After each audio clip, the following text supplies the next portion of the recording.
Chers amis, bonjour. إخوتي أخواتي السلام عليكم ورحمة الله تعالى وبركاته. بتحية الإسلام أحييكم وأقول لكم عطلة سعيدة وكل عام وأنتم بخير وكل سنة وأنتم طيبون. وجدت نفسي على ضفاف حوض البحر الأبيض المتوسط، ولا شك أن هناك عدة دول تطل على حوض البحر الأبيض المتوسط، وخاصة في الضفة الجنوبية: المغرب، الجزائر، تونس، ليبيا ومصر، بالإضافة إلى لبنان واليونان وتركيا. لا حاجة لذكر جميع الأسماء وجميع الدول. فوجدت نفسي أمام سيدة ما شاء الله من جمهورية مصر العربية. السلام عليكم ورحمة الله تعالى وبركاته. لا شك أنك ما شاء الله vous êtes en train de visiter les Calanques et on est à Marseille, une ville qui est sur la Méditerranée. Alors certainement vous avez vécu en Égypte. Alors comment vous comparez les plages que vous avez en Égypte par rapport à ce qu'on est en train de vivre ici, avec ces vues naturelles sur l'horizon?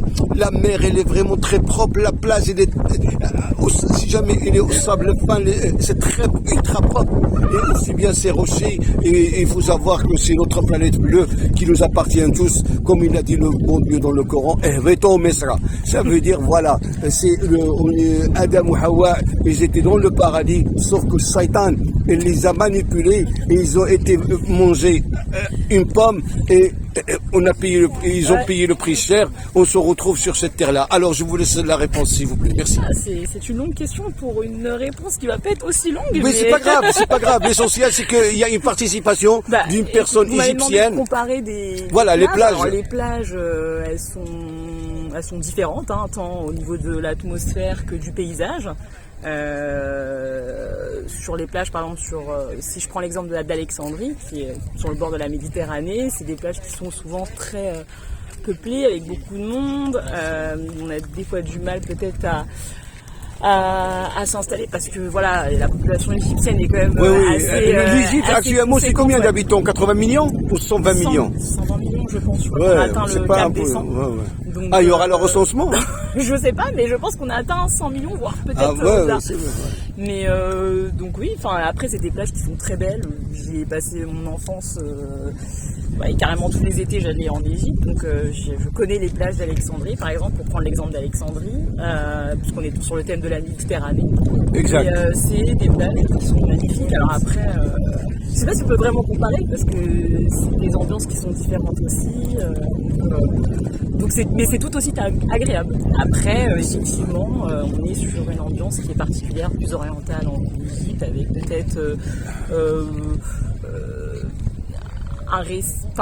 une pudeur au niveau des habits, etc., qu'on ne va pas retrouver par exemple sur des plages européennes. Mais c'est un respect de culture et chacun respecte sa culture et puis voilà, et puis tout le monde est heureux, tout le monde est joyeux. Donc c'est le plus important. Une petite dernière question. Il s'avère que les princes du Moyen-Orient et les riches du Moyen-Orient, ils préfèrent aller à Alexandrie pour les vacances. Sauf que depuis quelques décennies, ils viennent à Cannes. Et Cannes, j'y étais il y a 2 semaines. Vraiment, ça devient une ville du péninsule arabique. On dirait qu'on est à Dubaï, avec les voitures saoudiennes, émiraties, qataries, qui dépassent le nombre des voitures de luxe françaises ou monégasques. Vous imaginez un peu? Et on parle l'arabe dans les cafés et les restaurants beaucoup plus que le français, la langue de Molière. Comment vous expliquez ça? Je sais pas, la différence pour l'Occident, j'imagine. Certainement. Un attrait pour l'Europe, et je pense aussi c'est une distinction sociale. Le fait de partir en Europe, passer ses vacances, c'est un moyen de c'est mieux discret. C'est de se distinguer socialement des autres aussi. Voilà. Et de montrer qu'on a une richesse pour pouvoir dépenser son argent en Europe. Moi, je pense que c'est plus une distinction sociale plus qu'autre chose, quoi. C'est vrai, on est en période des autres, quoi. On est en période d'été, et si jamais je regarde un peu les médias, les journaux, c'est marqué Alexandrie, la perle de la Méditerranée. Sur un autre journal, c'est marqué Tanger, la perle de la Méditerranée. Alors, à vrai dire, c'est quoi la vraie perle de la Méditerranée? À moins qu'il y a de l'or pur et il y a l'autre qui sont plaqués or.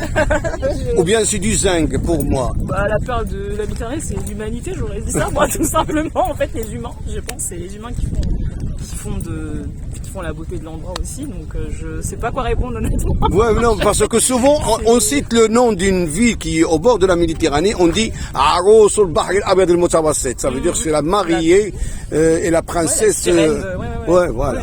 Non, mais oui, Après, Alexandrie, c'est devenu très. Enfin, la côte, on parle du Sahel al-Shamali. Sahel, le littoral. Parce que, effectivement, le littoral, parce qu'effectivement, c'est une mer turquoise qui est magnifique et aussi, je pense, c'est un moyen pour les personnes aisées d'aller en fait dans un endroit où ils se retrouvent qu'entre eux.